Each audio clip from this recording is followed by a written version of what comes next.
Hello everyone, good morning all of you. Welcome to maths for all of Ranjeet Verma. चलिए sir, आज हम जो basically class 10 का chapter 3 start करेंगे, pair of linear equation in two variables के बारे में। तो चलिए ध्यान से देखते हैं, उसके कॉन्सेप्ट को सीखते हैं पहले, और फिर इसके बाद जो है क्वेश्चन करेंगे। आपका क्या है, pair of linear equation in two variables, standard form of pair of linear equation in two variables के बारे में बात करेंगे।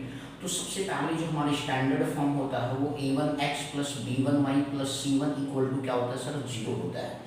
a1x plus b1y plus c1 equal to क्या होता है मेरे भाई, जीरो होता है।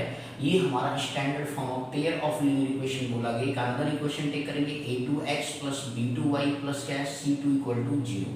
तो यहाँ पे हमारे बेसिकली जो होगा वो पेयर ऑफ लीनियर इक्वेशन होगा। पेयर फॉर्म ये क्या है, लीनियर इक्वेशन। बात ऐसे कि लीनियर इक्वेशन एक्चुअल में होता क्या है।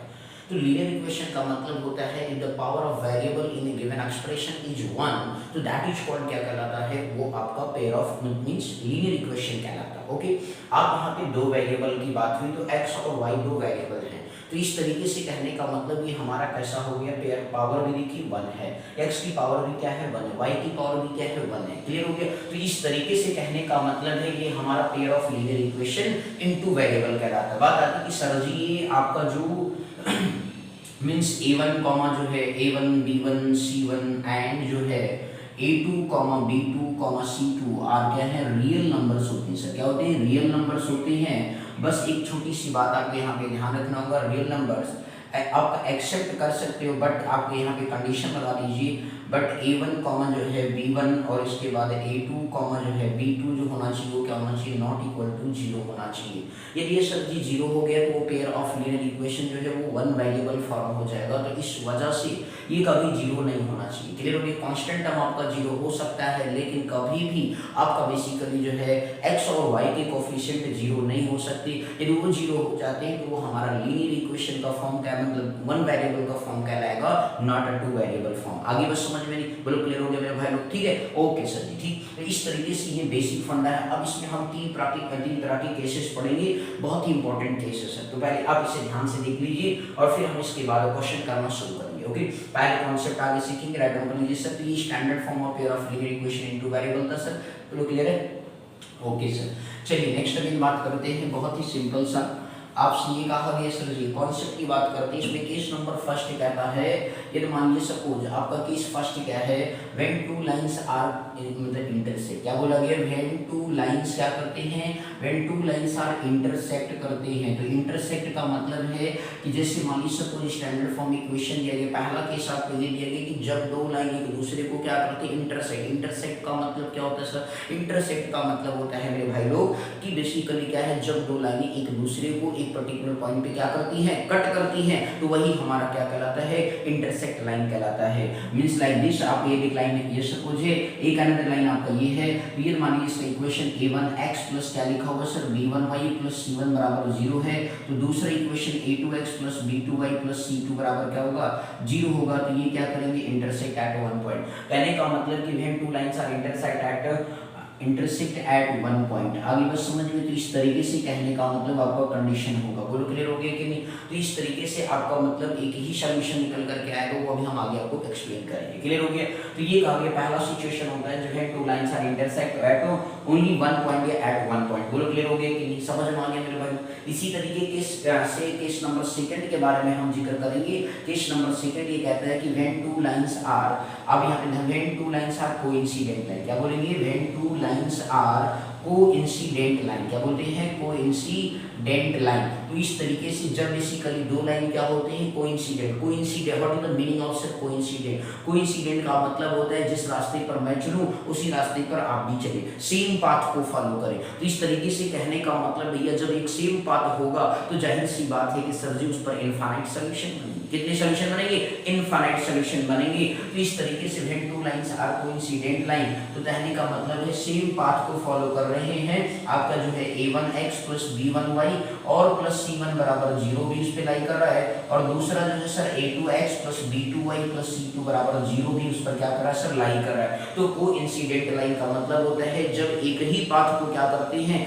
फॉलो करते हैं, तो उसके इनफाइनाइट मिनी सॉल्यूशन होते हैं। कैसे सॉल्यूशन होते हैं, इनफाइनाइट मिनी सॉल्यूशन होते हैं। बोलो बात समझ में आ गई कि क्लियर है? ओके सर जी। इसी तरीके से केस नंबर थर्ड, तो ये इस पर्टिकुलर हम स्टार्टिंग में ये 3 तरह के केस के बारे में अध्ययन करेंगे और केस नंबर थर्ड क्या कहता है, चलिए सर उसके बारे में भी बात कर लेते हैं।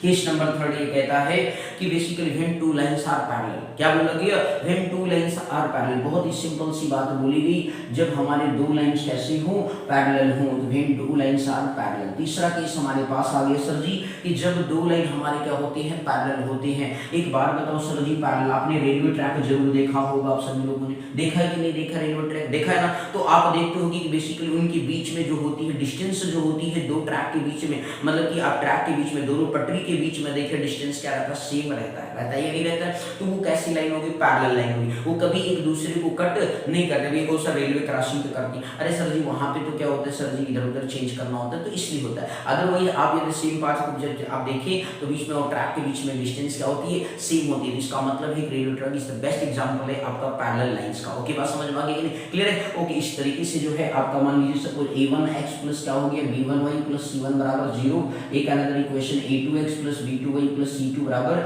0। तो आप यहाँ पे देख रहे हो सर जी ये पैरेलल लाइन से तो इनके बीच में कोई कॉमन बात नहीं है, और यदि कॉमन नहीं है तो इस तरीके से कहने का मतलब है कि इनका कोई सोल्यूशन नहीं होगा। तो अभी हम आपको आगे सिखाएंगे, तो लिखेंगे नो सोल्यूशन। क्या लिखेंगे सर जी, नो सोल्यूशन लिखेंगे। बोलो बात समझ में आ गई कि नहीं सर, क्लियर है?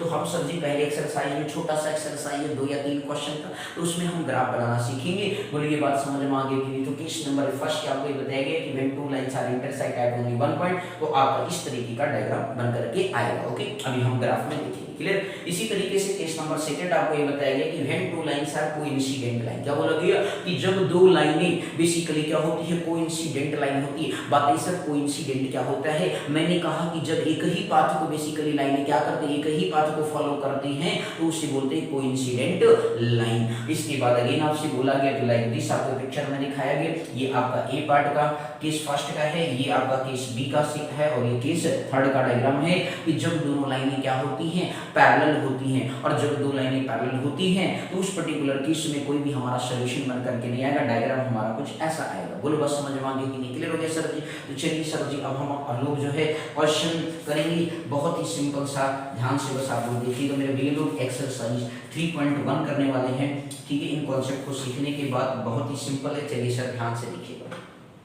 बोले इतना समझ में आ गया कि नहीं? क्लियर है? कोई दिक्कत इसमें? ओके सर, ठीक है ना? तो बहुत ही इंपॉर्टेंट कॉन्सेप्ट है सर जी, इसे आप ध्यान से देख लीजिए, सीख लीजिए और समझ लीजिए। कहीं डाउट हो तो कमेंट सेक्शन में आप लोग जरूर राइट डाउन करेंगे, ठीक है ना सर जी? बस आप लोग बने रहिए वीडियो पे। आज चैप्टर 3 स्टार्ट हो गया है क्लास 10th का, ठीक है? 9th के 3 चैप्टर कवर कर दिए गए हैं, ठीक? और इस तरीके से 9th वाले बच्चे भैया लोग आप जो देख रहे हैं वीडियो को वॉच कर रहे हैं, जो नहीं देख रहे हैं उनको तक भी पहुंचाइए, और ज्यादा से ज्यादा दोस्तों में लाइक सब्सक्राइब